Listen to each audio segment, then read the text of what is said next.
Teresa, I don't know. Who did that? Did you do that, Tian? Yeah, I did. I'm recording. Oh, don't start recording yet. We're just chatting right now. You can put your Wait. one. All right, welcome everyone. So good to see you this afternoon to join our panel on special education, putting the special in special education. I'm Doug Hughey. I am a full-time faculty at Mount San Antonio College, and I will be somewhat organizing the event, but I'm joined by three other very special speakers, Janice Myck-Wayne from Cal State Fullerton, Sheila Mateo, who is actually in the field teaching at San Gabriel High School, so she'll have some interesting things to say. And then Tianshu, who is a graduate student at UC Riverside, finishing up her studies of special education with a special emphasis on autism. So I'm gonna start my slide. What we'll do today is go from one presenter to the other. And I would ask you to have a piece of paper in front of you and something to write with so that you can jot down your questions. You're very likely to, some of the things that are said are going to inspire some questions in you. And I'd like you to write those down so that we can save the questions until we have left some time at the end of our presentation period for answering questions. But we would like each person to do his or her presentation first without interrupting the flow of the presentation for the questions. So please write your questions down. Then at the very end, we will ask for your questions. Some of you are possibly going to ask for some form of credit from any class that you might be taking. So we are making a note of who's here today. If you are asking for extra credit, you can send a private message to Tianshu, and she will make a note of it, and be sure to include your accurate email address so that we can be sure that you get the credit that you're looking for. All right, so let me go ahead and start my screen. Excuse me, I get one drink of water first.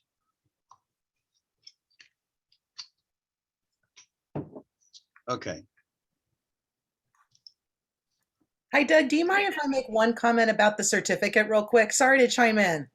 No, absolutely. Go ahead. Okay, excellent. We're actually simplifying the certificate process a little bit this time with Teach for LA. What we're doing is when you receive your survey tomorrow, on that survey, there'll be a section where if you want a certificate, you let us know. And then from there, we'll generate the certificate. So that way our presenters don't have to worry about it. We'll worry about it as the producers of the conference. So sorry to chime in there, Doug, but please know anybody who is here who would like a certificate will absolutely receive one. Just please fill out your survey when you get the email. Thank you so much. Okay. Yeah, that's perfect. Thank you, Renee. So there you go. Your certificate will be automatically generated once you answer the inquiry that you'll get tomorrow. So we're good to go. All right, so let me begin. All right, so here's our presentation, putting the special in special education. So let's start with what is special about special education? Okay, well, first of all, there's special students. Now, I do want to make sure that you know that special education isn't just an automatic process. Students who are in special education, either in a special class or with an IEP in a general education class, they have to meet certain criteria. They have to meet certain qualification criteria. So that could be a first point of understanding for you. It's not just automatic. You don't just enroll your children in special ed like you're enrolling them in swimming lessons over the summer or something. They have to be assessed, carefully assessed. A report has to be generated, and there has to be a conclusion made as to whether they qualify for special education. So keep that in mind. All special education students have to qualify. It's not an automatic process. Secondly, there are special teachers. We can say this for sure. The naming process in education changes from time to time, anyone who has been in the field for a while would know this quite well. So today, teachers who teach special education are called education specialists. That is the title that they are given. So they are special, they're specially trained. If they are working in a special class, in a special day class, Sheila will talk more about that when she comes up next. If there's just a general education teacher, like they're teaching second grade or seventh grade or 11th, any grade, just a regular general education teacher, I wish that they would receive more training, at least an outline of disabilities and their characteristics. I think it would make them more effective. But the teachers who have their own classroom do have special training. And then sometimes special methods are used. There can be universal design for learning, or there can be emphasis on one learning modality or another. And the last thing is that there's a special vision of learning, a special philosophy that underlies all special education services, whether they take place in a general education classroom or a special classroom or even a special school. And that is that special vision rests on a particular philosophy, which is the philosophy of inclusion. So we hear this word inclusion a lot today. We sometimes hear this three-part, I don't know, phrase maybe called diversity, equity, and inclusion. If you've been listening, you must have heard this applied to so many classes, workshops, conferences, anything. Diversity, equity, inclusion. It's really emerging into the spotlight today, especially today. But inclusion has been the philosophical basis of special education services since it began. So it's a philosophy, it's a framework. So to illustrate the point, here's a book on philosophy, just the cover of a book. The European philosophers. Okay, well, that's great. There are a lot of cool and deep thinking European philosophers, but this book, as thorough as it is not quite inclusive. What about African philosophy? There must be some philosophy. Africa is a very old continent with many diverse countries within that continent. And I'm sure that they have some thoughts about life and about children and about the lifespan, et cetera, et cetera. What about Latin philosophy? Must be a lot of things that we can learn from that point of view. What about Chinese philosophy, another very old civilization? So now this group here, this group taken together would better represent a diverse point of view. And that's what diversity is. It's just multiple points of view. If you're talking just about points of view, but also if you're talking about participation, it's opening the doors of participation to everybody, as many people as can be accommodated or as can be fit in. The reason I make a distinction there is there are probably some things that can't be done. For example, there are some disabilities that would not allow you to do certain jobs due to safety issues or just functionality issues. But to the extent possible, we want everyone to participate in the degree that they can participate. So that is what typifies the philosophy of inclusion. These slides will be available to you at the end of the conference. So I'm not going to read all of this. This would be considered a slide with too much text on it, but I wanted this and the next slide, I wanted to put it in here so that you can look at it later at your leisure, and you can kind of absorb what's being said here. It's a very well-written statement. I didn't write it. I took it from another website, but it pretty well explains what we're talking about.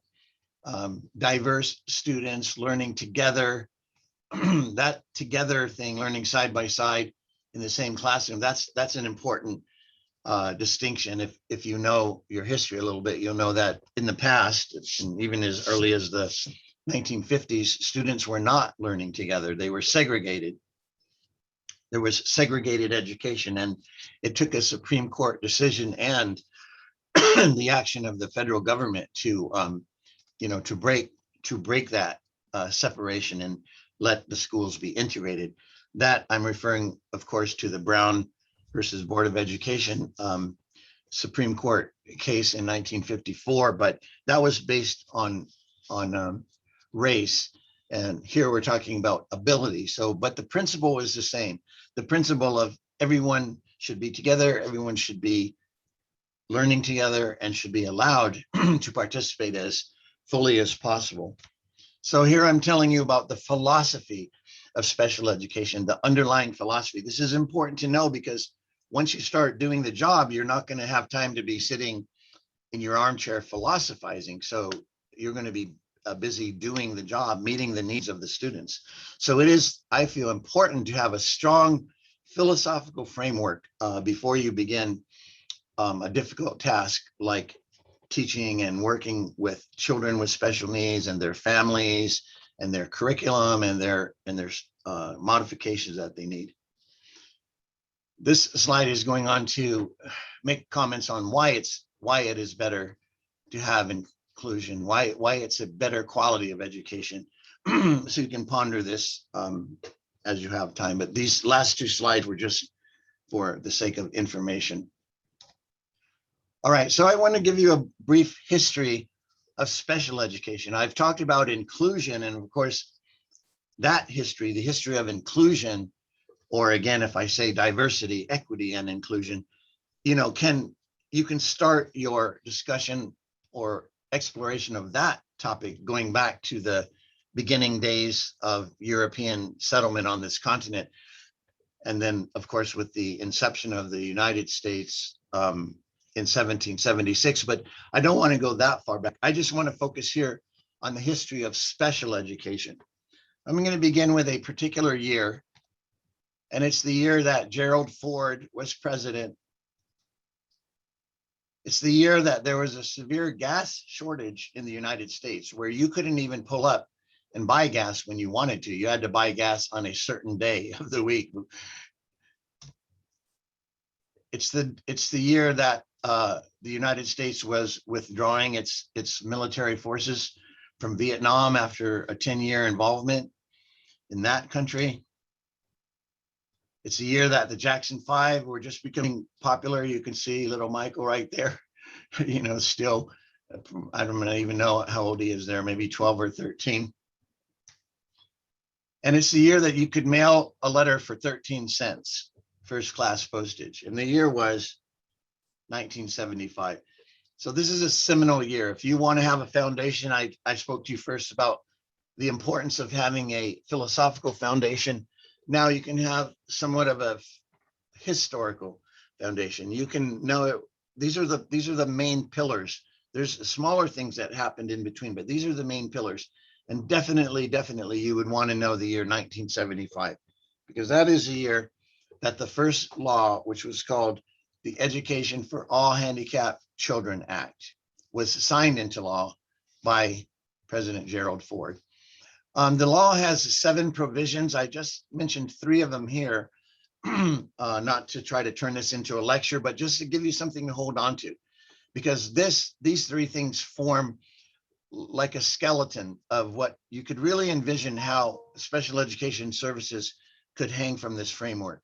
The first thing is that this law, this act, Education for All Handicapped Children Act, provided free and appropriate education for children with disabilities. That was already revolutionary.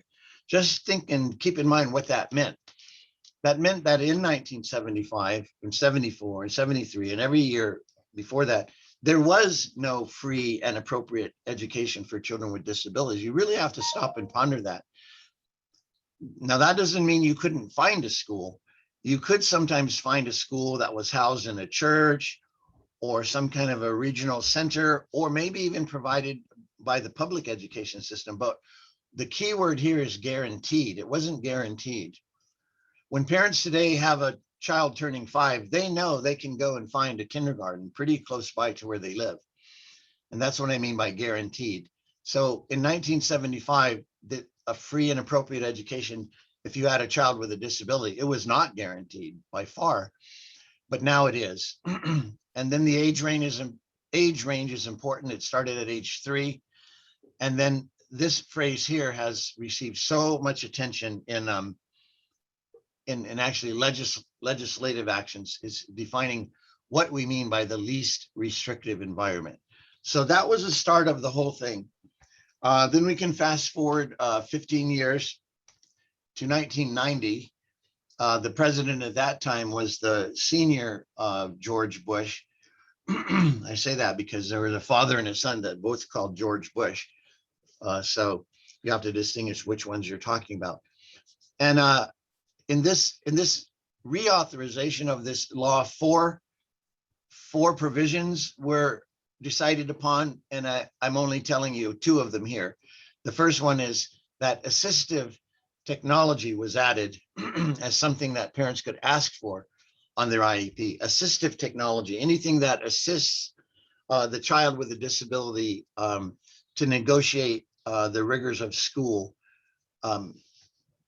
in spite of the disability. So if it's a visual impairment, there might be bigger screens. If it's a severe visual impairment, there might even be talking screens, orthopedic impairments, mobility devices, anything that helps with the disability is considered assistive technology. And then notice that it was just first in 1990 that we started offering services for children starting at birth.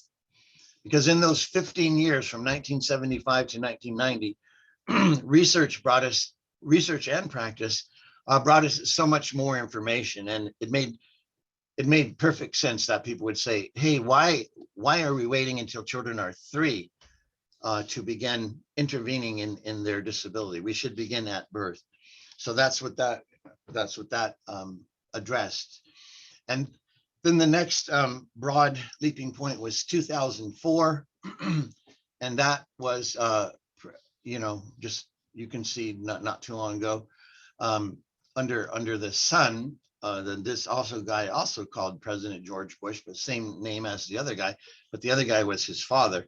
So that was the last reauthorization. I think Janice is going to tell us, Professor Myck-Wayne is going to tell us more about some of the changes that happened under this reauthorization. But you can see now with the date here, we're just very, very close to 2022, the year 2022. We only have one more full month left in the year 2021. So you can see how many years it's been. It's been a while since a new reauthorization. So we may see it soon, but nobody knows when. All right, so that's some of the history. Now, what about paying for all of this? You think it's going to cost anything? If the federal government says to all the states, okay, from now on, you have to provide a free and appropriate education for all children with disabilities in your state. Yes, I imagine that's going to cost something. There's going to have to be buildings, there's going to have to be teachers, there's going to have to be transportation, equipment. And so who's going to pay for all this? All right, let's talk about funding. This is taken from a pamphlet called Broken Promises, the Underfunding of IDEA. IDEA, which conveniently spells idea, is how most people refer to, once it was 1990, the law became Individuals with Disabilities Education Act. Before that was called Education for All Handicapped Children Act. Anyway, notice the percent here that the federal government suggested that they would pay for 40% of the cost of whatever it's going to cost. That was their promise, but they never lived up to that promise. A quarter, a dime, and a nickel out of every dollar. The federal government has never lived up to that promise. This is a chart. It's not comprehensive because it doesn't start in 75 and it doesn't go up to 2021, but it's comprehensive enough to make the point. As you can see, some of the not percentages that the federal government has provided. You know, in 1998, 9%. What does that mean? That means the state had to provide 91% of the cost. For every dollar, the state had to come up with 91 cents, and the federal government kicked in 9 cents, you know, a nickel and 4 pennies.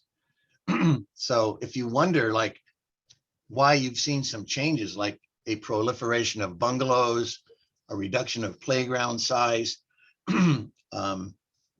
the underfunding of special programs, after school programs, student athletes having to buy their own equipment, et cetera, the money got pretty tight. And as you follow these numbers along, you'll find a high mark here in 2009. 2009 is a year that the whole economy, not only the American economy, but actually the whole world economy was melting down. The president at that time was Barack Obama, and he did some actions which is generally referred to as the Economic Recovery Act. And he infused money into all areas, especially of business. You know, it was called the bailout. He gave money to corporations because they were failing, they were going bankrupt. This is a very important moment in American history where the government actually gave money to private corporations to keep them from going bankrupt. But notice the high water mark here in 2009, 33%. So that's the closest we've ever come to funding the original promise of the federal government of 40% funding.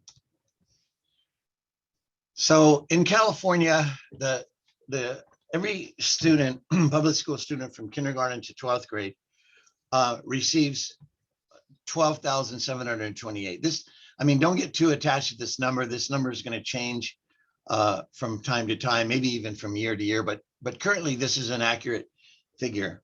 But for special education, the cost of funding is $27,000. So you just compare the two numbers. $12,000 for a general education student. If you were to put this, assess and find this student qualifies for special education, place him in some kind of a special education system, either a general education class or a special day class, the cost is going to go up. So yes, special education is expensive, and we can never forget that the cost of paying for special education has to be factored into the whole picture. All right, I'm almost done. I have just two more things I want to tell you. One is, I don't know each of you who are here today, so I don't know what exposure you've had to this field. So I just wanted to show you briefly what the 13 disability categories are. I've taken this chart just right from the California Department of Education. It's very recent. I just downloaded it a couple days ago. And here you can see the 13 disability categories. These are categories of disability. Some of them are both a category and a disability, like for example, autism. But for example, specific learning disability has several things that could fall under this. For example, dyslexia, dyscalculia, so on. Even autism can have other sub factors like other, you know, like severe or moderate or other forms of autism. So other health impairment, it can be different things. So I just wanted you to get a view of the scope of it. And then lastly, I just want to tell you about teaching possibilities. So here you have a list of this very school year that we're in right now, 2021 to 2022 school year. And here's the actual list of what areas of education have openings in them. And just look at the numbers. You can see English and drama has 1,600, math has 1,500, this. Now, what happens when you get to special education? 3,600 openings in special education. I mean, it's more than double the other high marks. And you add to that the self-contained classrooms, which could be also special education, or they might be other things too, like learning English or different things. I don't know what proportion of this overlaps with this. I know that some portion of this overlaps with this, but even if you want to leave this aside, 3,600 openings right now this school year. So if you're thinking about working in this field, I would really encourage you that you at least take an introductory class, a survey class, just to get your feet wet, just to see if you might be interested. I really encourage it because a lot of people never even consider it. It never even crosses their mind that maybe this would be something that they would like to do. No, I don't need that yet. Okay, so that is the end of my presentation. And if you had any questions, I hope you jotted them down. We can address them at the end, or you can send me an email. So now I'm going to pass the baton to Sheila, who's going to tell us about her experiences as she is now a working professional in this field. And so Sheila, I'm turning it over to you. You can share your screen, you can introduce yourself, however you want to handle it. All right, thank you everyone for having me this afternoon. Thank you, Doug. So I'm going to briefly share about my personal experience and what I currently do. So I will share my screen right now. Let's see here. And I have capability, right, Doug? Yes. Yeah, I made okay. you a co-host. Mm-hmm. Okay. So my slides are a little different. Doug went into great detail regarding the history, the different types of categories of students with disabilities, and a lot more information. So I am going to talk about now what occurs at the current high school level. So a little bit about myself before I get into all of that. I currently have a bachelor's in communicative disorders. So I was a speech and language specialist for Long Beach Unified for approximately 9 years. I then proceeded to receive my master's in child development. I later received my special ed mild to moderate credential in 2015. And I've been teaching at Mount San Antonio College, just as Professor Hughey has, but I have been there since 2012. So I have been in special education for approximately 8 years. I've done 2 years at a K-5 at the elementary school. I've done 6 years at my current high school where I teach grades 9 through 12 English. And I also do what is called co-teaching, which is pushing into the classroom. And I've been doing that for approximately 2 years now.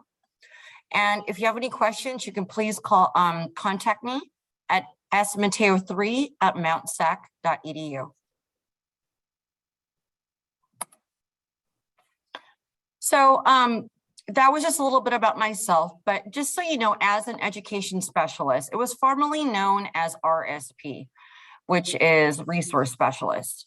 And instead of teaching in an RSP classroom, now it's called SAI, which is or refers to a specialized academic instruction setting. And I'll kind of go on a little bit about that. But at my particular high school and at the elementary schools where I've serviced students, there are 2 different types of credentials teachers can get. The first one, which I have, is a mild to moderate. You work with students with disabilities in a specialized academic setting, or students that could be fully included into a gen ed setting, depending on their needs and accommodations. We also have what's called a moderate to severe special ed credential, where you work with students who have medical disabilities along with other different types of disabilities. And they also require individualized nursing care. It could be medication, it could be different types of therapy, which Professor Hughey talked about, OT, PT, and the assistive technology in the classroom. And students who are considered mod severe are in a self-contained special day class, which we still do have at the high school level and elementary. But the max number of students in that classroom would be up to 8 with a special ed teacher and up to possibly 4 aides, along with medical staff as well.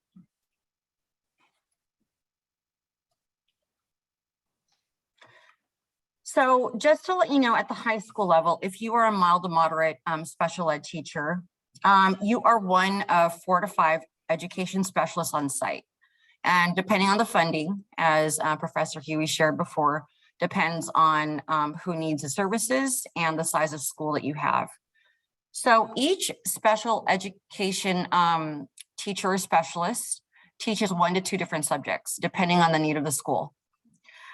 Each education specialist is responsible for up to 28 students on their own caseload, meaning what I personally do now is I'm responsible for documenting, conducting IEPs, emailing, calling parents, working with different staff and service providers, and making sure my students are getting the right accommodations that they need in order to graduate high school. I also do a lot of data collection. As a special education teacher, you're going to need to document your observations. You're going to need to document and collect work samples, collect different forms of data that you come up with. It could be checklists, it could be standard assessments or curriculum-based assessments that you create, but data collection is always very important. At the high school level, you do teach 5 periods, which can include a co-teaching or push-in support, and you get 1 period for prep a day.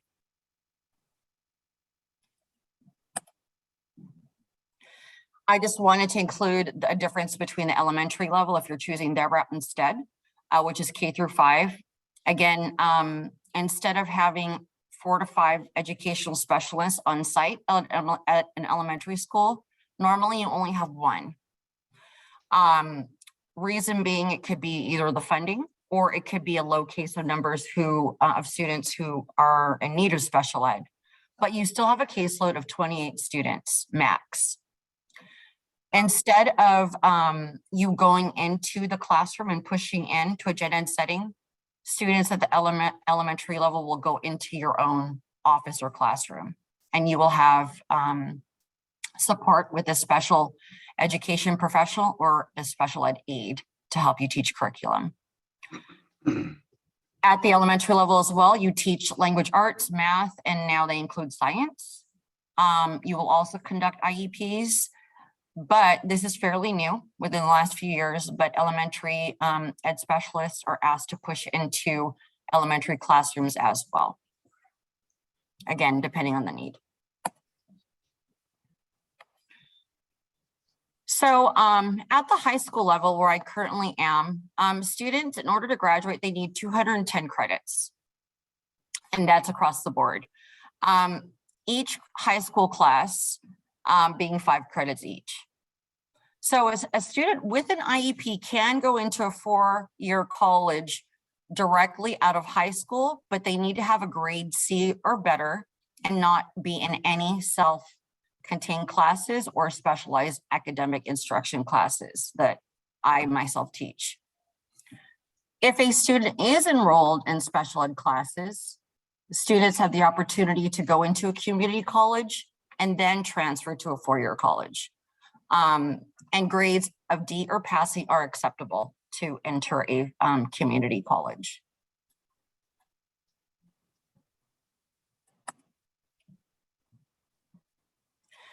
As I mentioned in a previous slide, depending on the disability your students have, they may be enrolled in either a specialized academic instruction class, which is a special ed class, which I do have. They may be enrolled in a special day class or a co-teaching class where gen ed students are immersed with students with special ed and who are also on IEPs. An SAI class normally has a minimum of 12 students, but up to 25 with a special education teacher's aide for support. Co-teaching classes, which are considered general education classes, have a total of 36. That is the max. And in my first period, I have 36 students and I have 14 students on an IEP. And my 6th period class, I have 27 students with 9 on an IEP. So again, you can see the numbers vary depending on enrollment, students that require services, and the students with what type of disability that they have.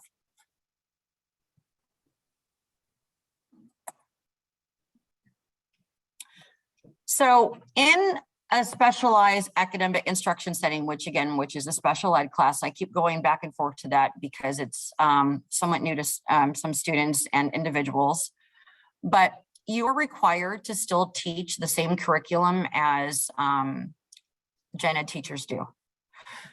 So as an education specialist, some of the responsibilities that you have in the classroom are to teach the curriculum, which I just mentioned, but you also have to adhere to state standards. It's important for you to create opportunities for engagement, but the thing is with having your own specialized academic instruction classroom is that you have the flexibility to adjust lessons as needed to meet your own students' needs. I mentioned before that it's important to document and collect data. Try to do it weekly, just so you have a running record of progress your students are making or where you need to modify your teaching. But the data that you collect will definitely help you write goals for students. You need to provide lessons which include rigor and promote critical thinking skills. So think about WH questions. I always tell my students, for example, you could read anything you want, but if you don't understand what you're reading, sorry about that.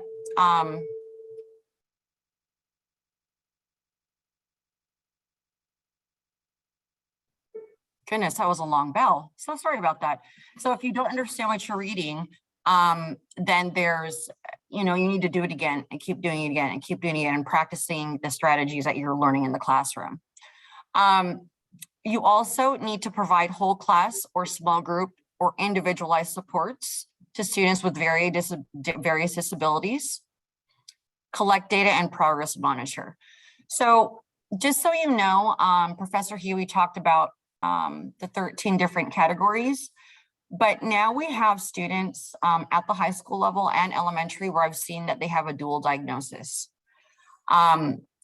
So some of the disabilities of students that I have are SLD, which is a specific learning disability, OHI, which is other health impairment, ED, emotionally disturbed, autism, HI is hearing impairment, VI, visual impairment, or who have a dual disability, SLD/schizophrenia. I actually serve as a student right now who is visually impaired, hearing impaired, who has an SLD and schizophrenia as well. So what are some things you could do as an education specialist to collect data? Some of you may ask, like, where do I start?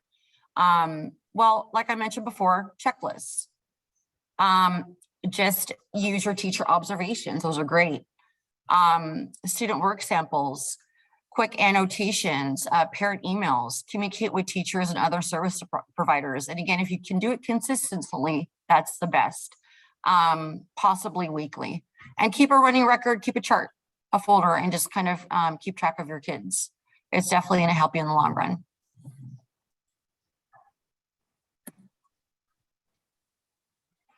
Some of the meetings that you conduct as an educational specialist are not just parent conferences, but they include student meetings, okay, that need to be held yearly, triennially, or as needed.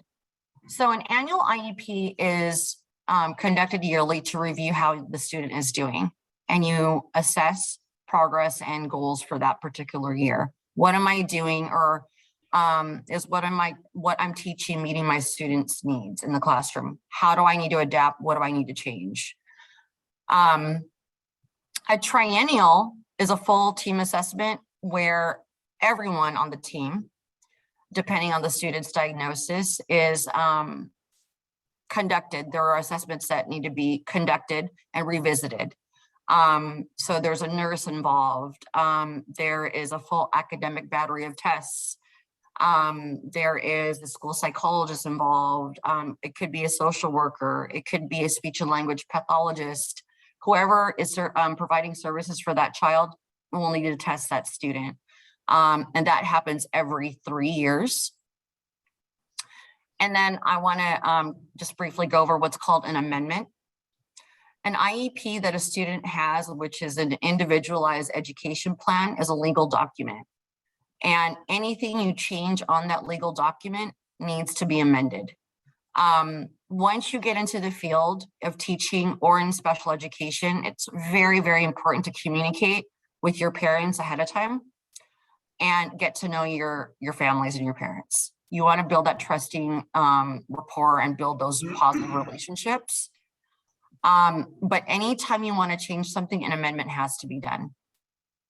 And once you get to know your families and your students, a quick phone call can be made. It could be an email, or you may realize that you need to have a parent meeting. So this is just a quick example of what I mean about writing IEP goals and objectives to meet the Common Core standards or what you're trying to teach. I don't really want to go over this too much, but I have devised a writing goal, a reading comprehension goal, and a listening and speaking goal. And these are just samples of what you're also required to do as an education specialist for reading and writing goals. But this is an example of a 9th grade goal that you would have your students meet.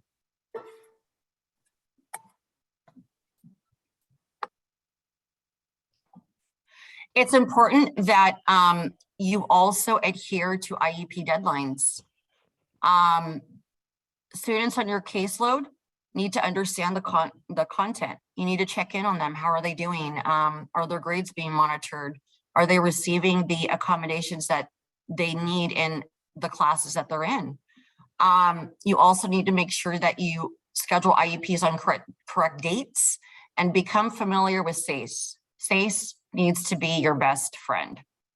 And once you get into the program, we could kind of, if you have questions about this, let me know, but I could get into more detail about it. But this is an online special ed program that every ed specialist uses. Again, communicate with parents as needed. Make sure you meet with students consistently and complete individual assessments.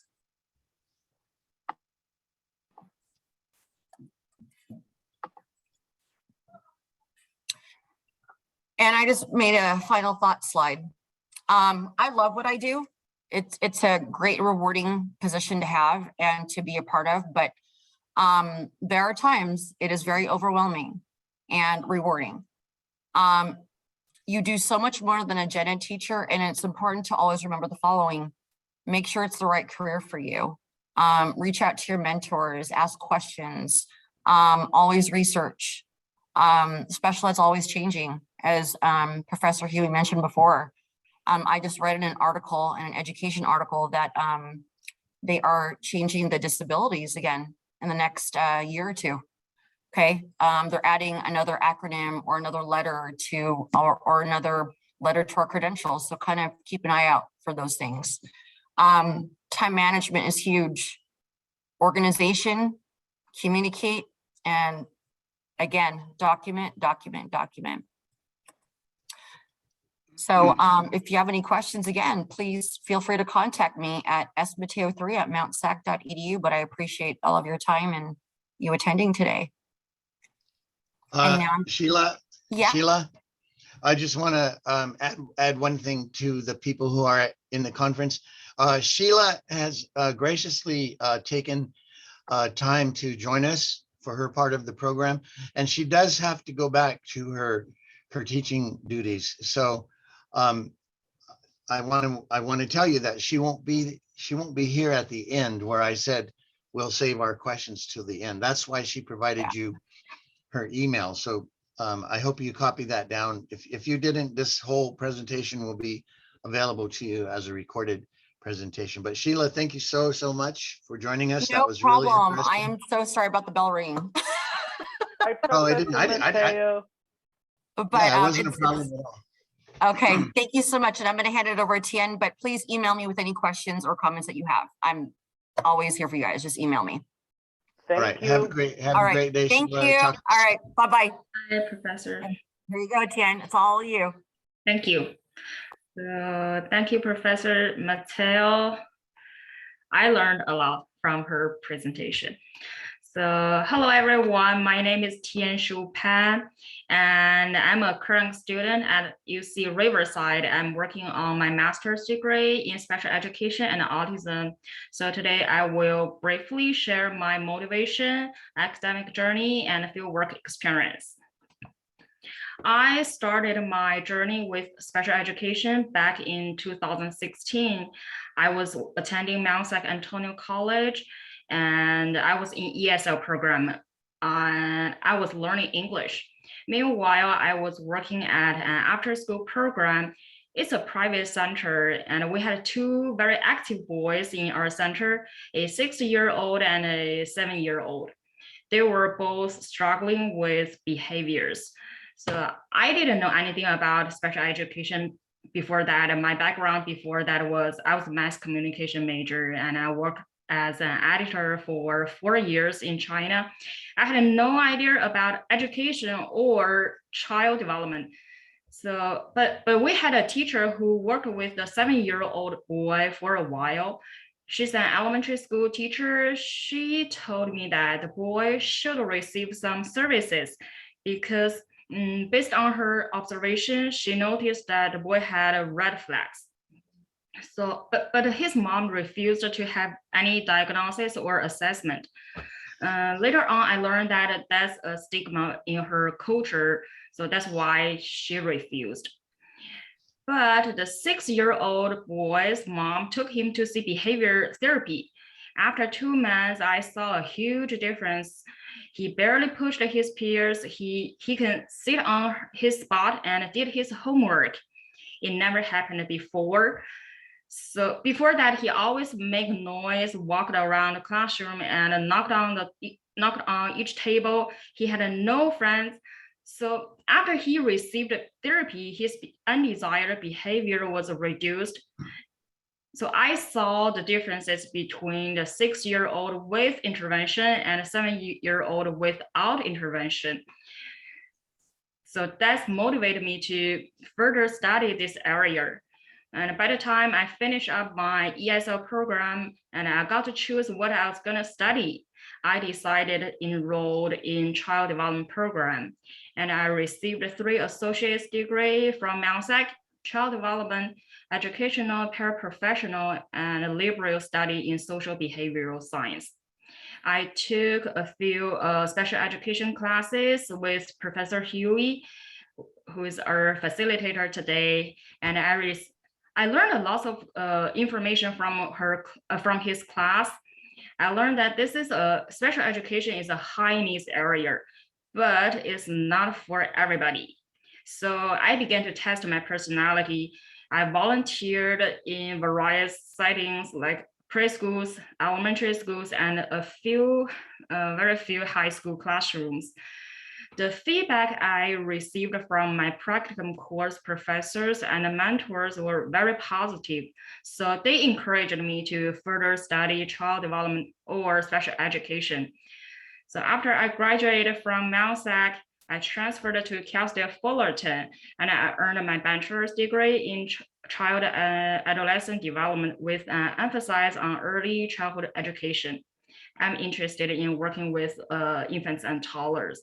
So besides required courses, in my first year at Cal State Fullerton, I took a few pre-credential special education courses. Those classes opened the door for me.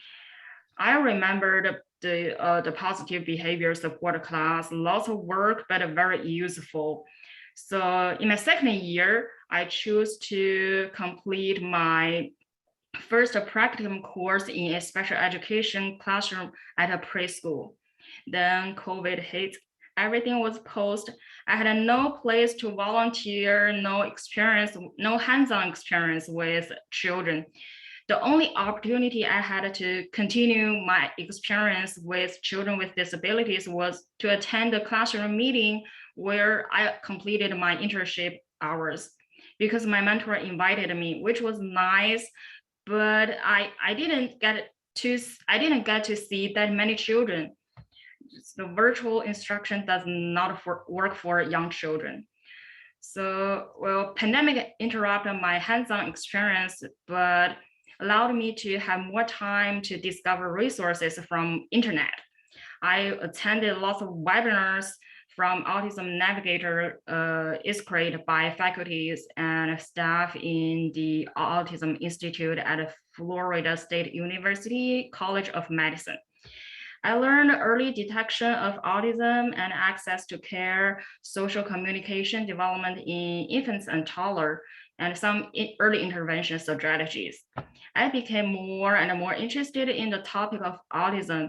So after I graduated from Cal State Fullerton, I applied for a master program in special education and autism at UC Riverside. Now I'm in my first year now. I'm still learning. My fieldwork experience was I have worked at the Mentor Network as an early intervention specialist since July of this year. I'm doing in-home service now. All my students are all under 3 years old. They are on IFSP. They have different levels of language delays, which is lots of children now, they have language delays, and some of them have some challenging behaviors. I enjoyed working with young children. So my accumulative work experience and educational background helped me to discover my career. Again, special education might not be for everyone. I remembered one of my professors from Cal State Fullerton. She said that we hope people who work in special education area will love this profession and make contributions. It's a job, but we want to make differences in children's life. So if you're interested in working with people with disabilities or other developmental delays, I highly recommend that you get involved first, test your personalities to see if this is the right place for you. As Professor Mateo said, just test yourself. You have a lot of work to do in special education area. You have lots of work to do more than being a general education teacher, I guess. And it takes relevant courses to build a strong foundation about special education. So that's about me. Thanks for listening. Thank you. Thank you, Tian. I enjoyed hearing your journey, and I'm looking forward to seeing where you end up in the field after you finish all your studies. Thank you. So we're going to move on and pass the baton to Professor Myck-Wayne from Cal State Fullerton. So I will just go ahead and get out of the way and let you take it away. I had made you able to share your screen if you would like, and take it away. Sure. Can you see the PowerPoint? Yes. Oh, perfect. Or however you want to do it. Okay, great. Thank you, everyone. It's really a pleasure to be here. Like Dr. Hughey said, I'm Dr. Janice Myck-Wayne. I'm a professor of special education at Cal State Fullerton, just down the road. Oh, hang on.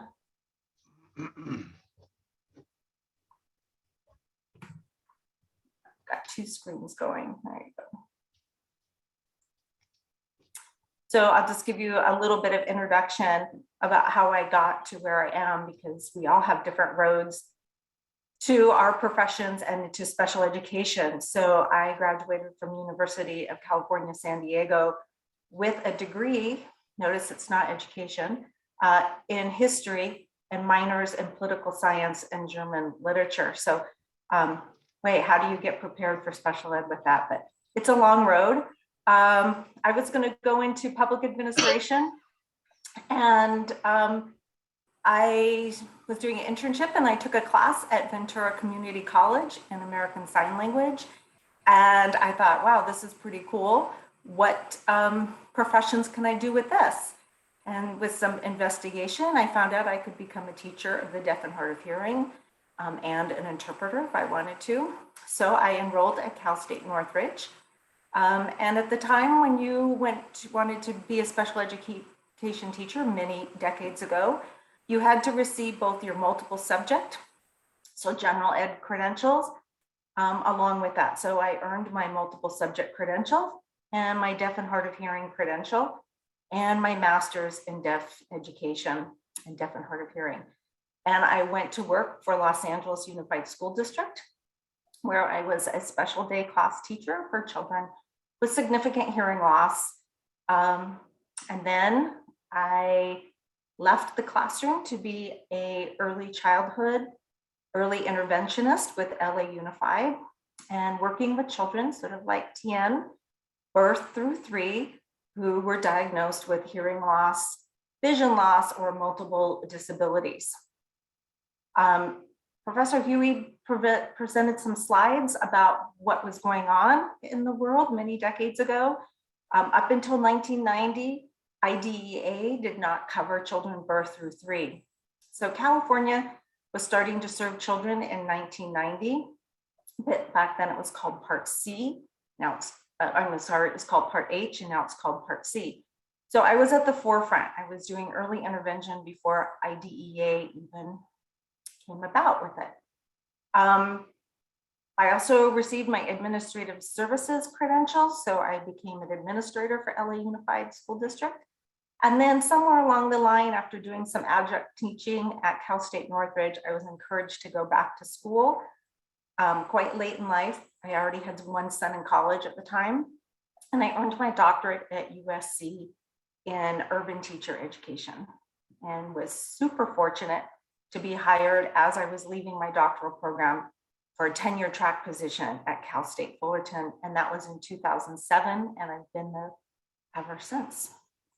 So there's many different ways to get to where we all are. And I always say that in any part of education, which has served me tremendously well, you have to start somewhere. You have to get a credential. It's your foothold, your sort of lily pad into jumping into the pond of education, whether it be general ed or special ed, administrative. You have to earn a credential to begin with. So Sheila mentioned 2 different educational pathways. There's actually 3. There's early childhood special education, which I'm going to talk more about in a few minutes, which authorizes you in California to teach children birth through 5, pre-K, although in 2022 in the fall, the credential is changing a little bit, and it will be offered to people to earn up to birth through kindergarten, so TK and kindergarten as well. There's mild moderate credential, which Sheila talked about, and mod severe, which in fall of 2020 will be renamed mild support needs for mild mod and extensive support needs for mod severe. So if you're looking into programs and you suddenly see the names changing, that is why. But there's also, oops, sorry about that. Education specialists in deaf and hard of hearing, which I talked about before, and visually impaired. So there's 5 right now in California. There are 5 educational specialist credentials that you could earn. But the birth through 5, which I'm going to focus on, is we refer to it as early intervention and early childhood special education. So the acronyms EI and ECSE provide that specialized services to children and their families birth through 5.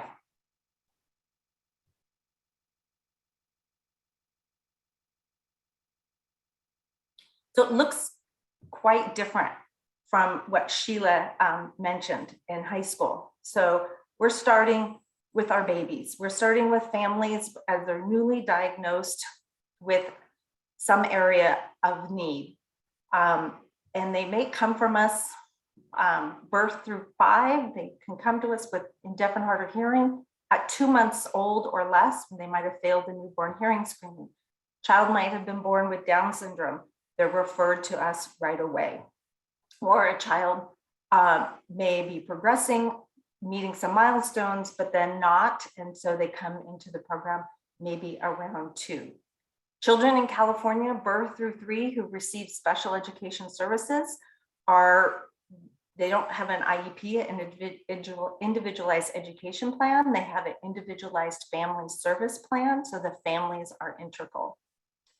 California has divided up how we serve children birth through 3. So primarily children that have an IFSP, birth through 3, are served through the Department of Developmental Services, where there's a whole range of service providers. Some are private, some are more public. Only a few school districts actually provide birth through 3 services, unless the children have a low incidence disability. So they're deaf and hard of hearing or have a visual impairment. School districts are responsible for serving those children along the way. So birth through 3, what does it look like? We do home visits. Most of it's parent training. So we may go in and support the child, but we're only there a couple days a week for maybe an hour at the most. And it's really coaching families to support their children. We're there to make sure that attachment issues are happening, that families know how to work with their child. We also work to bring parents support to one another so they can have peer-to-peer support. And we're working around the child's routine and functional skills. So we're helping the parents embed interventions into their daily routine, so they're not taking on even more. We do a lot of community consultation, and we work with other service providers. So really need to have a collaborative personality. For early childhood special education, those children we refer to children 3 to 5, so preschool special education, which are run in California by school districts. So they have a pre-K program. So we may be providing speech and language classes. We might be in special day class. We might be in blended classrooms with Head Start or state preschool. There's some private preschools that do some reverse mainstreaming with children. We might be just supporting a child who's in Head Start and coming in and just doing some consultation and some services there. We also help families with specialized equipment and help them use that equipment as they go along. I just also wanted to mention too that children that are receiving services birth through 3 who have not been diagnosed with having a low incidence disability, so vision and hearing, those 13 categories that were mentioned for qualification for special ed services are actually not as descriptive. We're looking at children who might be at risk because they had a traumatic birth event. Students who are children already diagnosed with a developmental delay due to some syndrome that they might have been born with, and then children that meet the qualifications for low incidence disability. So one of the main foci of early intervention is that we try to work with families as soon as possible in the hopes that when they turn 3, they might not have to go into special ed services, or they will go into inclusive preschool settings with some support. So that's really the gist of the birth through 3. But preschool, you will be hired as a preschool teacher and special education. Caseloads are not all that set. So you could have up to 15 or 16 children in your classroom, and what they do is they just keep adding assistants into the classroom. One of the primary tenets of early childhood special education is that we're family-centered. So family is at the heart of everything that we do, even in preschool, because these are very young children. Actually, family should be the heart of everything we do in education. I used to think that when my kids were little, they really needed me, and that once my own children, once they got to high school, I could venture off and do other things. And then I realized that as a parent, I need to be there all the time and be involved. Although sometimes we start to exclude families, and we really need them the most all through their education. So I won't read everything on this slide, but again, there's the focus is on the family and not just the child. We want to keep families intact. We want to help them through this process. Even though a child may come into early intervention, birth through 3, they might not be really diagnosed completely. And so we help them through that diagnostic process. So oftentimes when children show up on your door in your preschool class, parents have been through a whole litany of other services, doctor's appointments, diagnostic appointments. For example, children who were born premature. There's a checklist of things that can happen for children born premature, just by the fact that they're underdeveloped when they're born. So we're there early on in early intervention to support that family and then help them through all the different things that can happen. So hearing loss can result from prematurity, vision loss. Some children end up with cerebral palsy. So it's not so cut and dry in those really early years.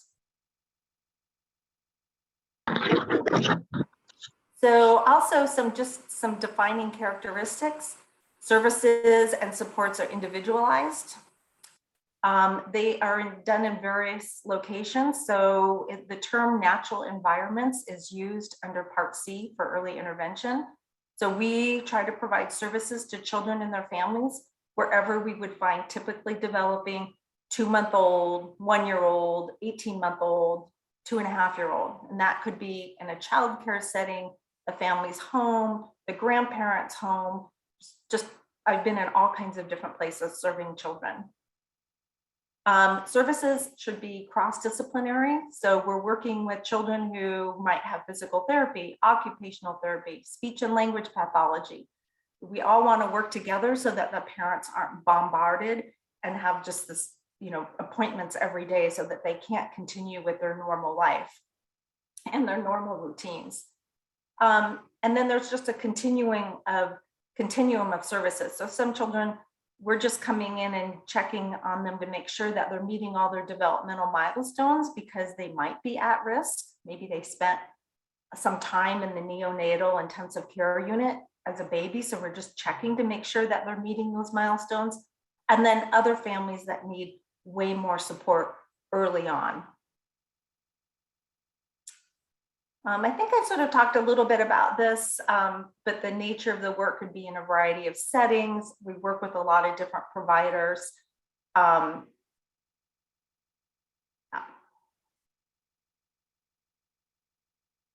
our goal is to make sure that children who receive early intervention and early childhood special education are ready for school. Our goal is to make families and children prepared for inclusive settings.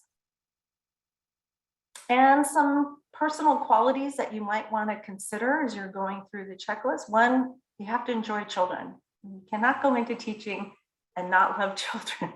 That's the nature of it. The thing is that I love children. When I got to be an administrator, I found out, oh, adults are not as fun to work with as children. So that was, something I had to work with too. I love people, I love adults, but a classroom full of children is sometimes easier than an office full of adults. I say you have to be a lifelong learner. Things change all the time, right? We expect doctors, you would want your doctor, your dentist, your pilot, right, to be taking continuum education and learning new things. And that's really important to go into any field of education or anything you do. Things change constantly. We learn new things. It's not static. You have to value community, know your community, your resources, have good organization and collaboration skills. Really have a sense of task analysis and solutions oriented, as a lot of our children they don't come with a thesaurus, they don't come with a dictionary. We have to sort of help and figure out what they're doing. And with the young ones, they're not always verbal. We work with a lot of nonverbal children, and so we really have to figure out what it is they're trying to communicate and help them express themselves in as many ways as possible. Need to be creative and innovative. The fun part about teaching young children is that they're so curious and they're so motivated, and novel things make them remember stuff. So really being creative and thinking about how you can explain things and present things to children in multiple ways. Have to have high energy and be able to handle a lot of tasks simultaneously. There's a lot going on in a classroom. Kids are moving around. So if you think of a classroom of children sitting in rows at desks, that's not a preschool classroom. Your preschool classroom should have movement. Children should be exploring things. They should have hands-on activities. So you have to sometimes have a lot of energy.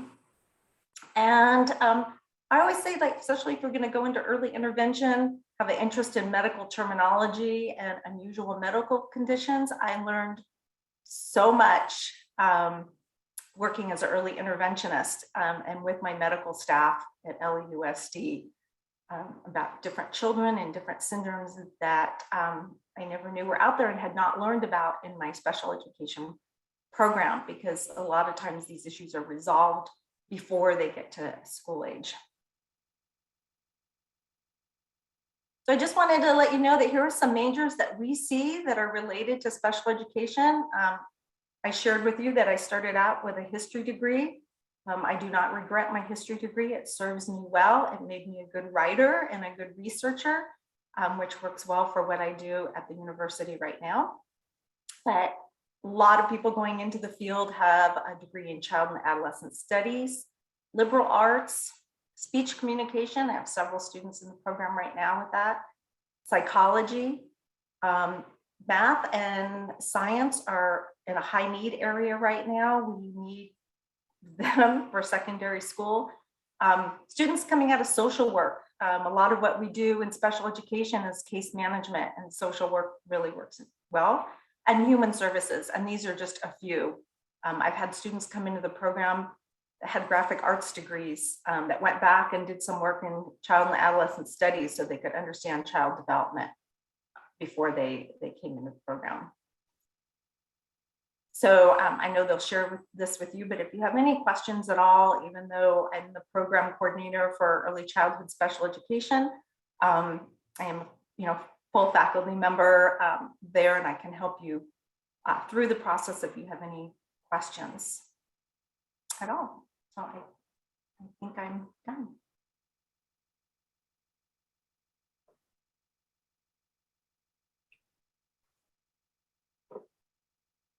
Professor Hughey, you're on mute. You're on mute. Thank you. Thank you for pointing that out. By the way, can you see my face or only the top of my head? We can see your face. Okay. Thank you, Professor Myck-Wayne. That was very informative. I want to say to the participants who came today, we're so happy, very, very happy to see you. Very happy to share our particular view of this wonderful field of special education. I'll remind you that this this presentation was recorded, and let me just share my screen for 1 second here before we take the questions. Please take a picture of this screen with your phone so that you have the email contacts for the three organizers of this event. All of these people are, hugely active, very knowledgeable, and also know everything about this whole conference. So I'm going to go ahead and take this down now, but I wanted you to have it. Okay, so we have about 10 minutes left, actually. So Tian, would you mind being the the one to field the questions? If you have any questions, you can either raise your hand using the little reaction buttons that you might have on Zoom, or you can just type it into the chat. I'll just make this opportunity available. Sheila Mateo, who is the high school education specialist, she is not here. She had to go back to class, but she did leave her email address with everyone. so that you can email her. Hi, Suzanne. Do you have a question? No, you're just saying hi. Okay. Good to see you. All right. So, Yes. we should put each of us put our email in the chat. So that. Professor Mateo's email in the chat box. Okay, good. So there, I've done it, and Tianshu, do you feel comfortable sharing your email with everyone? Of course. I saw a hand here, Alexandra. Do you have any questions? You can unmute yourself and just ask questions. I do. Through the presentation, there was spoken that there's categories for children from 0 to 3 and so on. And as well, it was advised, I believe with Ms. Pan had mentioned that there's certain parents that do not want their children to go into those special education classes. Is there some sort of, I don't know, person that goes and talks to the parents to advise that it is in the best for the students to participate? I know that there's like a legal area that schools tend to go to, but before it gets to that legal perspective where they have an ability to talk to someone, perhaps a parent that has a student that goes there, that they could share some knowledge and they could share the progress that their child has gone to, rather than just take a no for an answer. Alejandra, Professor Myck-Wayne is, is very knowledgeable in this subject, but let me just say one thing to everybody. The school district always has to get the approval, the signature approval of the parents for any special education service. This is a misconception that I've encountered numerous times in my teaching. I don't know how it came about, but it is truly a misunderstanding. Absolutely. One of the 7 provisions of the original 1975 law says that parental approval is required for any service. So there is not a single example of school districts placing a child in any kind of special education service, whether it's birth to 3 or 3 to 6 or any other age, without parental approval. That's what IEP meetings are about. Whether they are yearly or every 3 years, which Sheila referred to as triennial.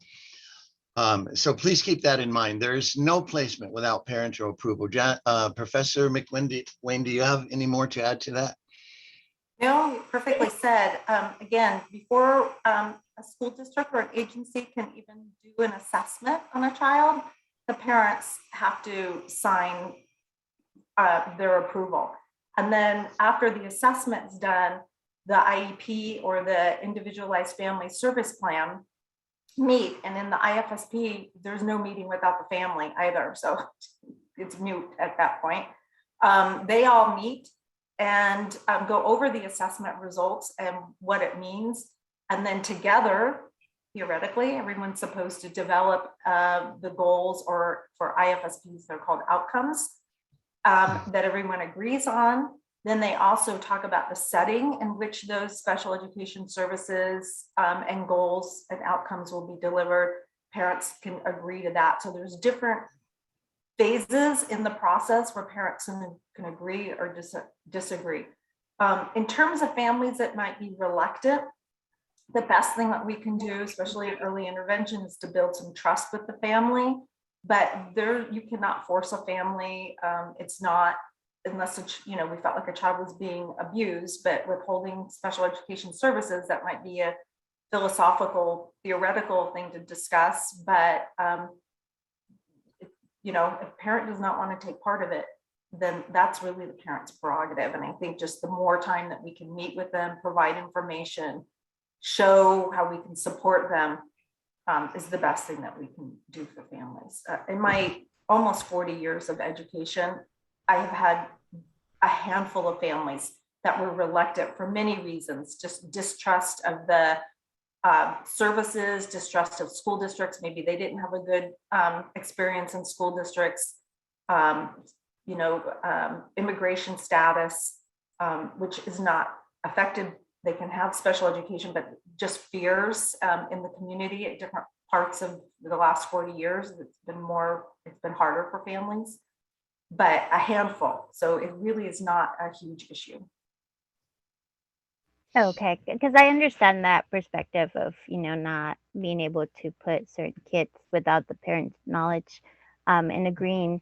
But it's just, I feel that if the parents were to see the progress on other children that have attended those programs, it would ease their mind as well as, their culture. If they were to see, somebody else just like me went through the same process and it's not looked so frowned upon, of a community sense of perspective rather than just an individual case by case. There are through the regional centers in California, which many children are eligible for, but there are family resource centers. There's over 23 of them throughout California. And those resource centers are run by parents for parents. So that's another place for families to go that aren't quite sure or might be reluctant, is to know what resources you have. And there's also other parent groups around special education. So that would be another place that you could send parents and support them that way. Oh, wonderful. Thank you so much for that. John, is there any other question showing? Yes, I saw a question. It's about what are the requirements for become a RSP teacher? That question should be directed to Sheila, who left her email in the chat, and left the email on the slideshow, and I think you repeated it in the chat room as well. Well, also you need a credential. So you need a mild moderate credential to work as a resource specialist or SAI teacher. So you would get your bachelor's and then apply to a credential program for that degree. And as I mentioned, next year it will be called MSN, mild support needs. Thank you for that. I don't see any more. Any other questions? Thank you, Professor Hughey and Miss Janice. You're quite welcome, David. I'm glad you could join You're us welcome, today. David. Bye. Bye-bye. All right, if it is 1:53 and we have to stay on schedule here because there are other presentations coming up. So once again, thank you all. I just want to end with one thought, because I know there are a lot of young adults here, and I want to leave with a quote from the great Indian leader Mahatma Gandhi, also known as Mahatma Gandhi, who said, "Be the change that you want to see." That's a profound thought. I want you to think that way. Be the change that you want to see. Right now, you're students, but you're not going to be students forever. You're going to be practitioners in this field. So when you see something that you like or that you feel needs to be done, think about how you might accomplish this. We who are toward the end of our career are going to be looking at you with admiration as you develop in this field. So thank you so much for joining us. My co-host, thank you so much. I'll be in touch with you shortly. You guys all have a wonderful day, and let's see where things go. see where things go from here. You too. Thank you so much. Thank you, All right. everyone. Have a wonderful day. Thank you. Bye. Bye, everyone. Take care. Thank you.